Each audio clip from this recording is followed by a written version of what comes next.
Je m'appelle Chopin Caché et je suis coach en pitch. Pour vous aider à faire un bon pitch, 3 mots essentiels. Diction, Pas papa à pou. Et des papous, pas papa, pas à pou. génial. Concentration, agilité. Et une méthode, post-it.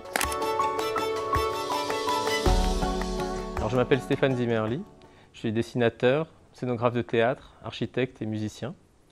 Je suis artiste associé à la Comédie de Valence. Donc je vais aujourd'hui vous parler du théâtromaton, qui est une sorte d'hybride entre un théâtre et un photomaton, on pourrait dire.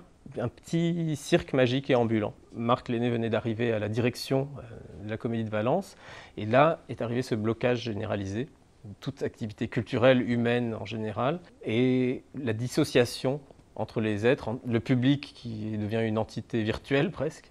La problématique, c'est aussi cette volonté et puis la fonction d'un théâtre comme un centre dramatique national comme la Comédie de Valence de non seulement porter des projets qui se jouent au théâtre, qui se construisent sur le plateau du théâtre, mais aussi d'aller envoyer des artistes dans des lieux qui ne sont pas connectés au théâtre. C'était une opportunité aussi d'accoucher des idées qui étaient dans l'air depuis longtemps, des choses dont on avait parlé avec Marc Lenné dans des dialogues entre le théâtre et l'architecture.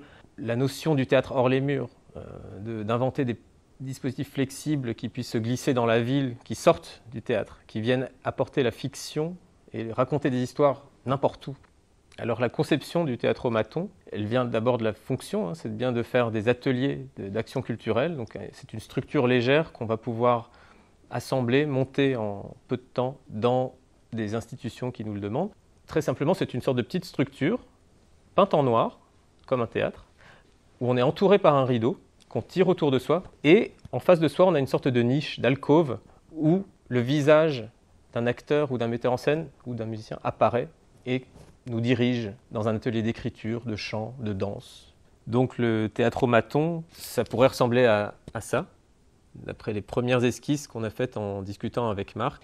La première étincelle, je crois que c'était en mars 2020, au moment de ce confinement généralisé et dans la recherche de solutions. Le dessin, ça s'est fait très vite. En quelques semaines, on avait décidé la forme, la taille de la chose. On a parlé avec les équipes de construction qui ont commencé à le construire à partir de janvier jusqu'à avril, à peu près 2021. Et il est entré en action en avril. On l'a envoyé déjà dans les premiers lieux pour tester son fonctionnement. Les investissements pour ce projet, dès le début, étaient pensés comme étant très compact, financé en interne par la Comédie de Valence, utilisant aussi la main-d'œuvre et l'artisanat qui est à notre disposition, qui sont les constructeurs de décors et de scénographie avec lesquels on a l'habitude de travailler. Donc l'équipe derrière ce théâtromaton, c'est à la base Marc Lenné et moi sur la conception et l'idée, avec l'équipe des relations publiques de la Comédie de Valence. Et puis c'est surtout les acteurs, les musiciens, metteurs en scène, chorégraphes qui vont être les intervenants, qui vont être les hôtes de ce théâtromaton.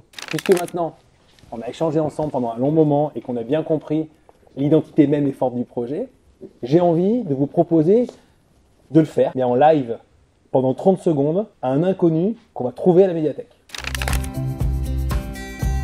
Je vais essayer de vous expliquer ce qu'est le théâtromaton, qui est un hybride d'un théâtre et d'un photomaton en quelque sorte.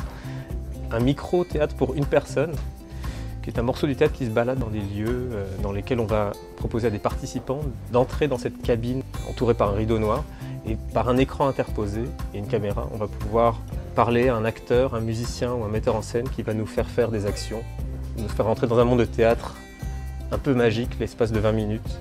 Ce que je comprends, donc, c'est un lieu culturel pour une personne, un lieu immersif. Ça permet de garder tout le monde proche de la culture. C'est innovant, c'est bien.